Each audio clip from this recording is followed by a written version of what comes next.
துணை குடியரசுத் தலைவர் திடீர் என்று பதவி விலகி இருப்பது அதிர்ச்சி அளிக்கிறது என்பதை விட இது ஒரு பெரும் அரசியல் சதி என்ற ஐயம் எழுந்துள்ளது.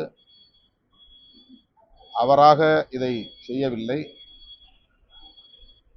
அவரை கட்டாயப்படுத்தி கையொப்பம் பெற்றிருக்கிறார்கள் என்று வலுவான ஐயம் எழுந்துள்ளது. எனவே இது குறித்து ஒரு விசாரணை தேவைப்படுகிறது.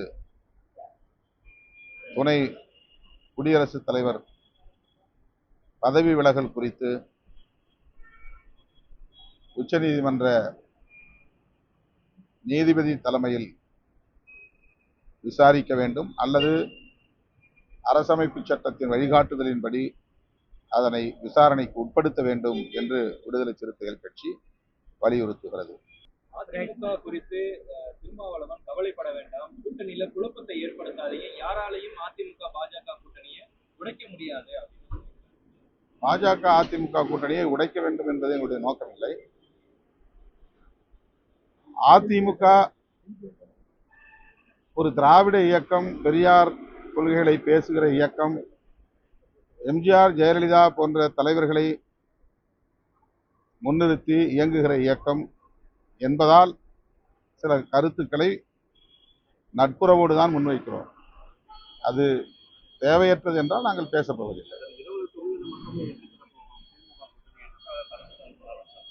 எது 20 தொகுதிகள் மட்டும் வெற்றி பெற்ற போகும் திமுக கூட்டணி எதற்காக கருத்து கணிப்பு நடத்துகிறதுன்னு பாஜக முன்னாள் தலைவர் அண்ணாமலை அவர் திரும்ப ஊடகத்தின் கவனத்தை ஈர்ப்பதற்காக ஏதாவது பேசிக் கொண்டிருக்கிறார். அவர் தலைவர் பதவியில் இருந்து அப்புறப்படுத்தப்பட்டு விட்டார் என்பதை மறந்துவிட்டு பேசிக் கொண்டிருக்கிறார். செய்திகளை உடனுக்குடன் தெரிந்து கொள்ள கீழ்கண்ட கேபிள் மற்றும் டிடிஎச் நெட்வொர்க்குகளில் எம்நாடு செய்தி தொலைக்காட்சியை காணுங்கள்.